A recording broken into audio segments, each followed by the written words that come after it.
From BQE Restaurant and Lounge in the heart of Atlanta's historic Martin Luther King District, it's Newsmakers Live, bringing you the issues, politics, and perspective of the Atlanta community.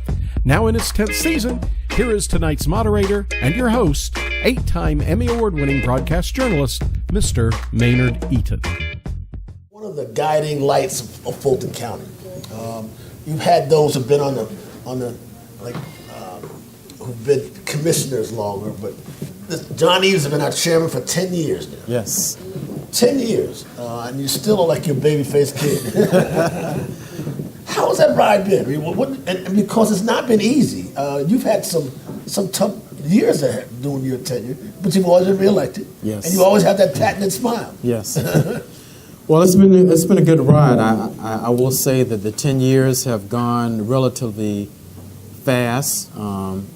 People don't understand this, but I oversee the largest jurisdiction as a local elected official. This mic is kind of in and out. I represent. We're getting you.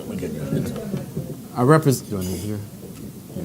So I represent 1 million people, and it's not only 1 million people, but it's a diverse constituency of black and white, North and South, Democrat and Republican, Jew and Gentile, gay and straight. So it's a very diverse constituency, and mitigating those differences sometimes can be a challenge, but I've been successful. So I'm very proud of the fact in 2014, I got 63% of the vote. Wow. 71% of the folks in Atlanta voted for me, 53% of the folks in Sandy Springs voted for me, 90% of the people in South Fulton voted for me. So my numbers are pretty impressive in terms of the wide array of people who vote and support me. And unlike DeKalb County, you've been relatively peaceful. DeKalb's had some turmoil, political and criminal turmoil. You've been had a pretty mild tenure with regard to criminal interest, right? Well, yeah. I mean, I think one of the things that I'm very happy about, proud about, is that we've had, to a certain degree, we've been boring, in terms of the lack of, things that have happened under my watch. And I think we've been about business, and we certainly do have occasionally some challenges, but for the most part, we've worked through those challenges. And so compared to some other county governments, I think we are relatively mild, but we're very much productive, and I think very responsive to the needs of our constituency. Now you're losing some. Now, the city of South Fulton now, does that hurt the overall county business when cities incorporate like that? So we are new. I mean, we're in a new territory now where we're now fully municipalized. Big word.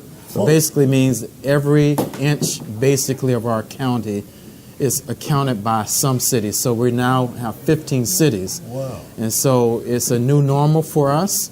So the unincorporated area, which is now the new city of South Fulton, represents about 100,000 people.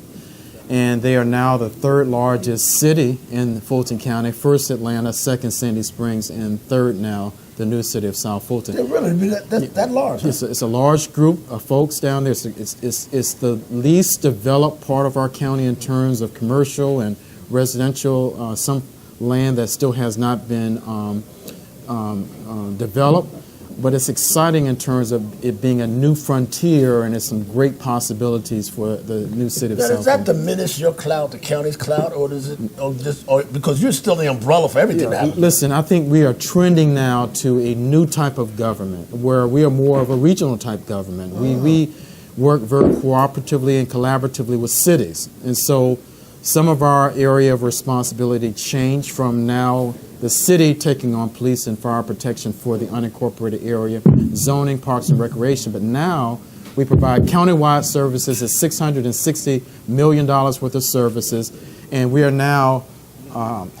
Sorry about the juggling microphone. Right. We want to make sure we hear. But we're now focusing on the general services, and we're now more of an umbrella. We work with the cities, we work with Atlanta, we work for Sandy Springs, we work with Union City, et cetera. And so we're more of a regional government. And so I have sort of a 99th floor view of what happens in this big county we call Fulton County. And speaking of this big view and the other cities you work with, at times you and the mayor of Atlanta have bumped heads. How's that relationship? Well, I figured this out. It's that Morehouse Howard thing. he's a Howard man and I'm a Morehouse man, and we always think that our school is the top HBCU, and I think that's what really the problem is. But hasn't the real problem been that sometimes he's kind of tried to overshadow you, big muscle you out of some things? I don't know. It seems like I don't know. It just seems like at times it seems to me he's trying to overshadow you. Well, I played football at Morehouse, and I played defensive back, cornerback specifically. I was a finesse player. For me, the goal was to defend the pass, stop the touchdown, and that's how I was successful. And so I'm a finesse political figure. I don't get I'm unwavering in terms of the goal. The goal is to deliver the best service for my constituents.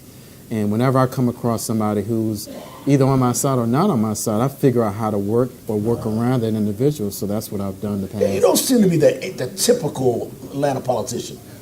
Maybe perhaps you learned that from your uncle, Reginald Eaves. I don't know. Well, my uncle Reginald, who was a pioneer in terms of politics in the early 70s, the first black police chief, I learned a lot from him. He had a lot of quiet moments with me up until he passed away a year and a half ago. He certainly passed on a lot of wisdom, and he and I are very different. He was a lot more gregarious and loud and all this other type of stuff. I'm a little bit more reserved, but we both shared a love for people, a passion for the black community. So I certainly learned a lot from him.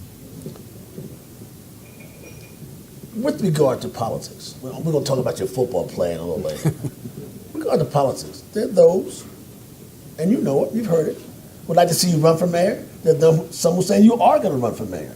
Are you tired of Fulton County, ready to take Kasim's seat? Well, I will say that a lot of people have asked me, and it's something that I'm taking under serious consideration. I think I have a great track record to run on. Have done a great job with Fulton County. I'm not the best self-promoter. I don't brag about what I've done, but I certainly feel that most people who see Fulton County say that it is a better Fulton County under my watch. And I'm certainly taking all this under consideration. I'll make a decision sometime in March. Sometime in March, yes. You'll decide. Well, you still have some good people around you. Gloria Neal. Oh, yeah. She was a major coup. She's a wonderful journalist and wonderful asset to my team. Speaking of team, yes, your team didn't do too good yesterday. Which team you talking about? You're assuming I was a Falcons fan? Well, I saw you waving on Facebook. You're right. It was amazing. We were planning a parade for tomorrow. Yeah. And three quarters into the game, I was texting my team saying, let's make sure we secure the parade route and my speaking on the agenda. But one thing is true. You don't win until the last second ticks off the clock. And I know you know that in politics too, don't you? Yeah, you have to see it through. Right. And you look at the game, and there were several pivotal points that seemingly added up to a big switch of momentum. And after a while, you just almost felt in a very eerie way this thing was not going to happen. Whether it was the holding call when the Falcons were in full field goal range, or the sack, then the 2-point conversions that were converted. The first one, it was like, okay. The second one, it won't happen. And so it was this incredible shift of emotions that I think everyone in Atlanta felt, from exhilaration to the disappointment. Yeah. You have shepherded the county, as you said, for 10 years now. Yes. Done what many would say is a credible, if not outstanding job. Right. The city of Atlanta has some problems, some issues, gentrification, crime. How do you see yourself fitting into that, transition to that role, should you decide to run for mayor? Well, I think that anybody who assumes that role, first of all, recognize the importance of the role. I come at politics as a position of service and one of humility, and recognition that I am in a position to impact people, and I take that very seriously.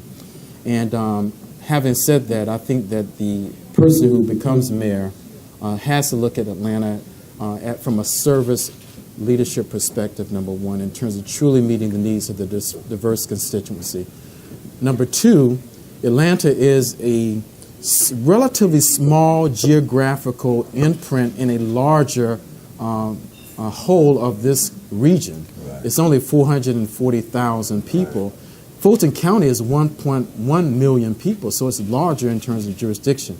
The strength of Atlanta going forward is recognizing that it is part of a region. The success of Atlanta is connected to the success of Sandy Springs and DeKalb County and Union City and East Point and Cobb County to the west. Issues that are confronting the city right now, whether it's public safety, quality of life issues, it can only be solved through a regional collaborative way. And certainly for me, having had to do this from a county perspective, working with 14 and now 15 cities, 4 other counties in the metro region, I've seen it. I've seen how it works. It's not easy, but it can be done when you identify what's called the common denominator. And I think the mayor of Atlanta has to recognize that in terms of really making the city the vibrant city that it can be in the future. Mr. Chairman, you may not have decided yet, but if you do run, that sounds like a heck of a message to run on. Well, you know, it's a message I run on in terms of Fulton County, and it's resonated. You know, I'm proud of the fact that when I won in 2006, nobody thought I could win. I'm only the second African American to hold this seat, and people thought that a Democrat nor an African American could hold this seat, but I did it in terms of articulating a message that resonate. And I've always talked about collaboration and working across the aisle and identifying what we had in common versus things that differed between us. Well, should you decide to run for mayor, won't you be giving up a powerful seat yourself or leaving Fulton County? You said 1 million people, a heck of a track record. I mean, isn't that some pause for concern about what you might be giving up to run?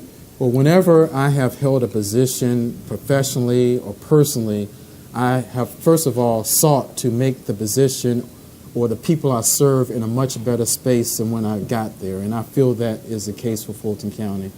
And also, any good leader, any good manager, any good chairman, any good whomever, certainly should have things to a certain degree in autopilot status. And so if you walk away from the job, or if you, because of whatever act of God, you no longer can hold a position, the true testament of how effective you are is, can it continue after you're gone?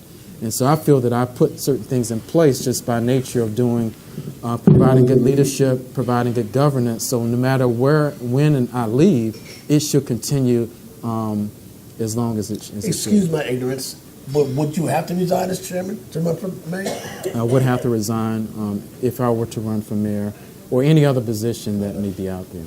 Is it daunting to think about as you make this decision about all the others who are supposedly running? Does this large field in any way give you pause for concern? Man, and I feel that I have accomplished a lot in my life. I'm the recipient of 2 Fulbright grants, German Marshall Fund. I have played football in the high school and the college level. I've gone to Yale University, Morehouse College, got a PhD from the University of South Carolina. I've worked many professional jobs. Every job, every attainment, every achievement that I've gotten and earned, it's been a result of competition and rising to the top. And so I'm not afraid of competition. And if I were to listen to naysayers, I wouldn't be where I am today. And so I have a quiet inner confidence in terms of whatever I decide to do, I feel that I'm going to accomplish it with God's help. Are the numbers there for you, sir, and the money there? I mean, because you got to get the numbers, you know that. I mean, you've run before. Do you think the numbers would be there for you? The numbers, I received 159,000 votes in 2014. And again, 71% of the people in Atlanta voted for me. So the votes are there. And I want to restate what I said before. In order to be the chairman of Fulton County, one of the most diverse counties in the state of Georgia, you have to be able to get Democrat and Republican, black and white, Jew and Christian, gay and straight, north and south. And so I feel that I have demonstrated that I can get a diverse constituency of people to support me. And that would be the key, you think, to your successful candidacy should you decide to run? When I first became knowledgeable about Atlanta politics, when my uncle Reginald was the first black police chief in the early 70s, and when he ran for county commissioner, and then when he ran for mayor, the dynamics of Atlanta that then are much different now. Yeah, they are. And in order for me to be successful on a more larger level, I have to have a more balanced perspective and a more diversified reach. And that's the same for the city of Atlanta. Where do you see this city going? And along with your county? I mean, are we at a precipice here? Are we at a pivotal point in our development right now in the city and the county? I believe that Atlanta and the county both are poised to be, we're on the verge of greatness. I think we're really good now, but I think that we can the approach we have to make is acknowledge the good and the benefits and the assets we have in our community, but also be very deliberate about our challenges. So we can talk about all the wonderful things that we have, fifth highest number of college-educated people, the third largest number of corporations, the world business airport. But the fact of the matter is we have 28% of our population is in poverty. We have about 35% of our public school system students drop out of school. 76% of our kids are in poverty in school. So we have a lot of challenges, and our quality of life is challenged. If we don't deal with those issues, we can never get to a level of true greatness. And I hate to sound so flowery and Pollyannister-like, but the fact is we've got to be able to address these critical issues that I believe are plaguing our communities, that are manifesting themselves in terms of higher than we should have poverty, housing that's foreclosed, right, high school dropouts, and crime in our community. There seem to be a lot of folks, well, we know a lot of folks are still suffering here, despite the gleaming building and the success we've had. Right. We've not won a Super Bowl on the field or the Super Bowl in the field of play with regard to our citizenry. Is that correct? It is. I mean, so I live in Southwest Atlanta. I purposely moved to Southwest Atlanta, made an investment because not only the past of how Southwest Atlanta Cascade was a community of pride, but I wanted to lay my claim in a community that I think still has a future. And so, anyway, I'm vested, very much vested. Chairman of Fulton County Commission, possibly a mayoral candidate, but certainly a quiet fire with regard to your political activity. Thank you so much. Well, thank you so much, man. It's been my pleasure. Keep on doing your thing, bro. That was fast. kept changing mics. Thank you for coming out. Thank you for coming out, Commissioner. You know, John Eaves is consistent. As I look at all the politicians in the city, all the people who held elected offices over the years, I haven't always been on the same side of the policies that he likes. But one thing I can say, he has been consistent. He's been consistent, and he's been mindful of those who are the lesser of us. Perhaps that level of consistency and that level of awareness is what some of our leaders lack. John Eaves is a good thing. Ladies and gentlemen, this is the Newsmakers. All right.